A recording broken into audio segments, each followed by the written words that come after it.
flow migrates. It is not a static entity. This can be immensely frustrating. The flow does its own thing. As I've said before, in my view, PDA is not synonymous with doing nothing. It's synonymous with I do things my way, and that is that. Consider a PDA child bound by so many expectations. Their flow is flitting about all over the place, and they mired in unfulfilled and unsolicited obligations. It would appear as well that the flow is not in sync with societal milestones. There are expectations as to where we ought to go and when. The flow state decides on what is important and what is to be prioritised and when, not society, not anyone else, not the inner critic or the other voices in my head. A new endeavour, festooned with novelty, may be sustained temporarily, but how can one sustain the same level of enthusiasm long term? The flow evolves. It moves often into places for which there is no clear or convenient or practical path. But the flow is not bound by society's or other people's or even the individual's expectations. It does its own thing regardless of how the world is set up. I have to, There is I have to, and then there is I'm going to.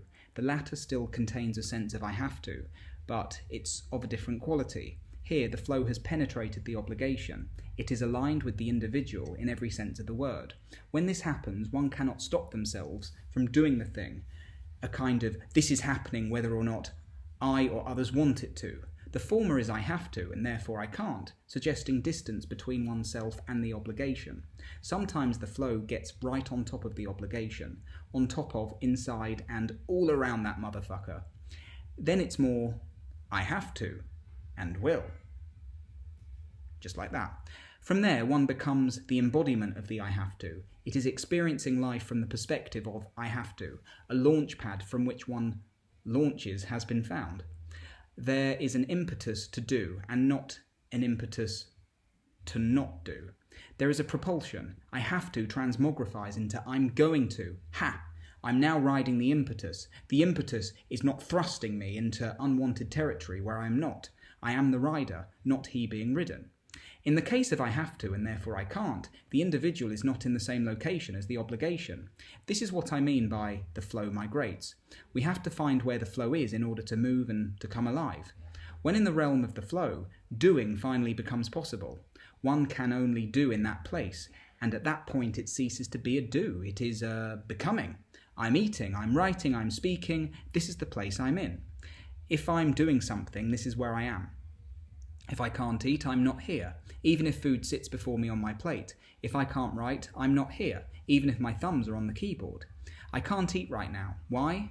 I'm not here. The want to eat is not enough. It makes matters worse, if anything. The rumbling stomach is just interpreted as a bodily signal that it's time to consume food. How could I possibly? Impossible. Am I avoiding the demand, or am I being propelled towards autonomy? Demand avoidance is often framed as a negative. However, it is not a failure to do anything. There is an active field to demand avoidance. As one moves away from the demand, there is a move towards something else. Autonomy, the flow. It beckons, it seduces, gently but firmly. I'm avoiding or moving away from the demand to eat. But this focuses on what isn't being done. As I move away from the demand to eat, where am I moving towards? I'm going over there. That's the nature of the flow. It pulls one back in every damn time. And yet we cannot help but see demand avoidance as a negative, as some kind of regression. Moving away is moving towards. There is no demand avoidance involved in avoiding demands. It happens instinctively and unthinkingly. It's the same as when the flow propels one towards a goal or an activity that is doable. It just happens. It has to. It's meant to. The I have to becomes internalized, embodied, and aligned with. The flow decides when to eat. Perhaps we're just not meant to eat right now, and in this particular way. If one persists in eating in a way the flow does not recognize as valid, the demand to eat is born and avoided. We're not avoiding the demand, we're moving towards something. If we frame this as avoiding the demand, we can only define ourselves based on what we currently cannot do. I have to eat. In a sense, we do. In the same way we have to breathe and have to live, I know that we have to live. Living can be a demand too, and so living cannot be approached directly. The primary motive cannot be to live.